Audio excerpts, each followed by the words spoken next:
Bom, vamos pro assunto. Aos poucos o pessoal vai entrando, vai fazendo sua pergunta, até porque eu acho que vai render muito esse assunto aqui hoje, né? A justiça já fez o que eu falei, né, Edmundo? Eu falei para você, eu falei um mês atrás isso. Eles estão enrolando, vão ficar empurrando com a barriga para pegar a idade mais uma vez a provisória, para deixar isso empurrando com a barriga mais uma vez. E foi o que aconteceu, né? O Luiz Melo deu uma entrevista hoje para a Sport TV lá, para Arena, não lembro o nome lá do programa Redação do Rizek lá, eu assisti o Luiz Melo respondendo o Mário, assisti ontem o Mário também. O Rizek e a seleção. Seleção? Verdade, isso, é seleção. Seleção. Rizek e a seleção. Isso. Exato. Ontem foi o Mário, hoje foi, depois das notícias, e também para responder o Mário, foi o Luiz Melo, né? Bom, vou dar minha opinião rápida sobre esse primeiro tema, meio resumida, né, cara? Eu achei que o Mário foi infeliz ontem. Creio que ele seja um cara bem bacana. O Edmundo falou até que ele é amigo dele, etc. Só que realmente ele falou meio como um torcedor do Fluminense, não como um cara que é presidente do Fluminense, porque realmente ele foi infeliz. Falar que a culpa do gramado tá ruim é do Vasco. Ele praticamente falou isso, né? Falou que a culpa era do Vasco por causa do gramado, tá ruim, o Vasco insistiu em jogar lá. Cara, vamos começar falando da entrevista de ontem, Edmundo. O que você achou quais foram os maiores erros do Mário na entrevista de ontem, falando especificamente do Vasco da Gama o tempo inteiro, assim, né? E ele também colocava, eu acho, na minha opinião, meio que de uma forma pejorativa o termo da 777, né? Ele falava como se tivesse, não, eles vêm, pegam um clube falido. Cara, eu achei que ele foi bem feliz e daria para segurar a onda e ser um pouco mais profissional, até porque, independente da entrevista de ontem dele, isso que aconteceu hoje aconteceria, né? Falando primeiro dessa entrevista do Mário aí, Edmundo. Ele falou, primeiro, que a culpa do gramado era do Vasco da Gama, o problema. Disse que o Vasco tinha que jogar em São Januário, etc, não sei o que lá. Por que não usa o Engenhão também? Ele falou desse tipo de coisa. Enfim, cara, o que você achou dessa entrevista aí, Edmundo? Eu acho que a gente tem que voltar um pouquinho no tempo, porque quando o Flamengo e o Fluminense conseguiram essa concessão para administrar de forma coletiva, de forma conjunta, o Maracanã, o Fluminense se intitulou dono do lado direito, né? E o Fluminense nunca foi dono do lado direito. O dono do lado direito do Maracanã sempre foi o Clube de Regatas Vasco da Gama, porque, para quem não sabe, foi o primeiro campeão do estádio do Maracanã, né? Depois da decepção do Mundial, fizeram um campeonato carioca e ali quem fosse o campeão escolheria o lado.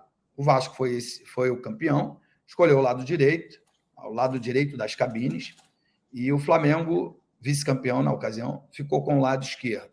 E aí os outros times, né, Botafogo e Fluminense, iam se deslocando de acordo com o adversário. E aí, quando foi dada essa concessão, o Fluminense alegou que ia construir uma mega loja, construir restaurantes, essas coisas, nada aconteceu. Então, benfeitorias não foram feitas no Maracanã. Eu acho que, com exceção a essa última temporada, o Fluminense sempre jogou para públicos pequenos no Maracanã. Tanto que existe uma dívida gigante do Fluminense com o Flamengo, que é quem administra, paga os custos e depois vai cobrar do Fluminense. Então, acho que tem muita coisa que ele foi infeliz. Acho que ele tinha todo o direito de defender o seu posicionamento e de querer, junto com o Flamengo, ter uma exclusividade ali no Maracanã, talvez até para fazer essas benfeitorias que eu acabei dizendo. Só que ele acabou sendo infeliz, diminuindo a instituição Clube de Regatas Vasco da Gama, e sendo até, de alguma forma, ingrato, eu diria, porque no passado o Fluminense foi muito ajudado pelo Vasco na figura do Dr. Eurico Miranda, que trouxe o Fluminense diretamente da Série C para a Série A. Então, assim, cara, perdeu uma grande oportunidade de ficar quieto, né? perdeu uma grande oportunidade de ficar quieto, e acirrou uma rivalidade, uma grande rivalidade que vai ser colocada à prova daqui a uns 10 dias na quarta rodada do Campeonato Brasileiro, quando Vasco e Fluminense se enfrentam no mesmo Maracanã.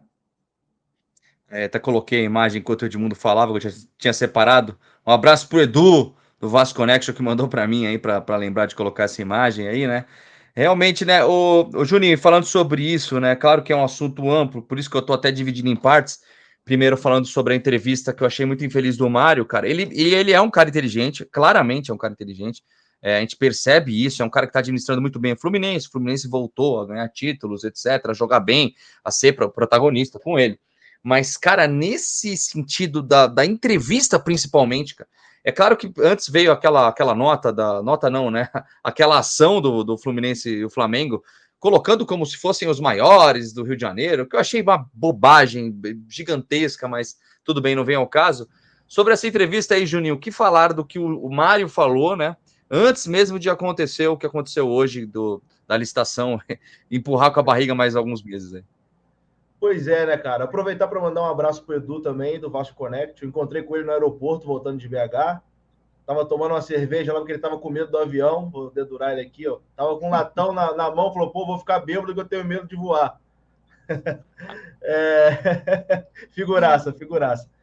Cara, assim, como vocês disseram, o Mário é um cara muito inteligente. O que ele falou ontem não foi por ignorância, não foi por não saber.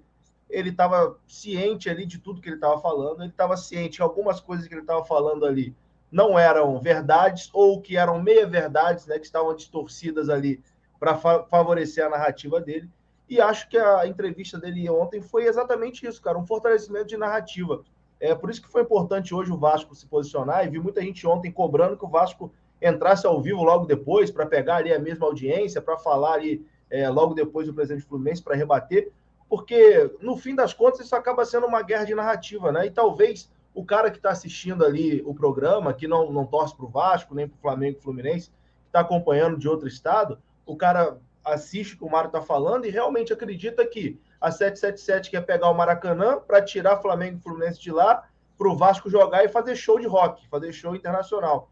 E a gente sabe que isso não é mentira, mas é isso que a dupla Fla-Flu tenta passar para todo mundo. É essa narrativa que eles tentam colar. É isso que eles vêm falando nos últimos tempos. E o Vasco já deixou claro que não é essa a intenção. O Vasco vai deixar Flamengo e Fluminense utilizarem o Maracanã quando eles quiserem, da mesma forma que eles já usam agora.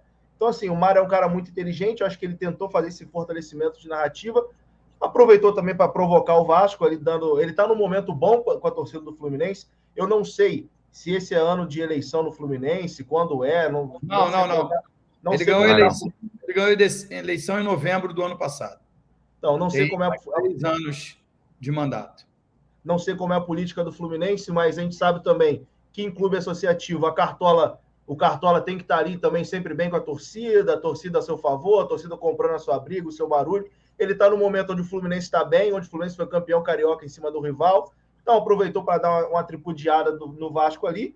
E assim, para a bolha dele, para as pessoas que ele fala ali, a torcida do Fluminense, tu vai ver na internet, eles adoraram, estão idolatrando o Mário. Então, assim, foi um discurso que colou para a galera dele, mas que não é a verdade. E aí a gente vem aqui para o ponto principal, talvez, desse tema, né? Que não é um comportamento, assim, de um dirigente de futebol, né? Acho que não é o papel de um dirigente de futebol fazer isso. Foi muito década de 90, assim. Eu me senti vendo o Eurico falando ali em 99, 2000, dando aquela provocada, dando aquela alfinetada, contra o Fluminense. Com a torcida, né? Quando o Fluminense não tem bicho, contra time de terceira divisão, a obrigação ganhar, enfim, aquele discurso para a galera. Então, eu acho que faltou um pouquinho de profissionalismo e acho que hoje o discurso do Luiz Melo foi muito bom, assim, mais profissional, mais centrado e talvez até mostra exatamente a diferença de uma empresa para um clube amador, entre aspas. Mas, enfim, o que mais me chateou nesse processo todo não foi nem o Mário, porque acho que ele tem que defender o dele mesmo, tem que falar para a galera dele, para a torcida dele. A gente não pode esperar que o Mário compre o nosso barulho e fale pela gente. Mas a postura do governo do Rio que me chateou bastante. Assim, eu, como cidadão que mora aqui, voto aqui, pago os meus impostos aqui, apesar de não ser carioca, né, sou capixaba, mas já moro aqui há muitos anos. Então, assim, me decepcionou ver que o governo do Rio tem um lado, né? O governo do Rio, desde o início, praticamente se posicionou favorável a deixar o Maracanã para a dupla Fla-Flu, e eu acho que o dever do governo do Rio era pegar, botar os três para conversar e falar, galera, vamos resolver esse problema aqui. O governador tem que ser um conciliador. Chegar, ó, vamos ver o que é bom para todo mundo aqui. Flamengo, o que você pode ceder? Fluminense, o que você pode ceder? Vasco, o que você pode ceder para se encaixar aqui? Como funciona? Acho que esse seria o papel do governo e não comprar o barulho da dupla Fla-Flu. E, de certa forma, também, algumas vezes a gente viu o governador desrespeitando um pouco o Vasco, a 777, falando também que não pode dar o Maracanã para uma empresa, que o Maracanã tem que ser de um clube de futebol, como se o Vasco não fosse um clube de futebol. Então, assim, foi um processo muito estranho durante todo esse processo, né? E eu acho que o menor dos nossos problemas é o Mário Bittencourt, até porque a gente sabe que quem realmente manda lá no Maracanã hoje é o Flamengo, é o Landim, o Mário Bittencourt é só um assistente, né? Como o Vasco mesmo já colocou no alto do processo ali. O Mário não tem poder de mandar e desmandar, quem manda é o Flamengo, tanto que o Vasco agora vai mandar um ofício para o Flamengo, né, para mandar o jogo contra o Santos no Maracanã. Mas o que mais me preocupou e me chateou foi a postura do governo do estado, que eu acho que tinha que tentar conciliar e não tomar um lado nessa queda de braço aí entre Vasco, Fluminense e Flamengo.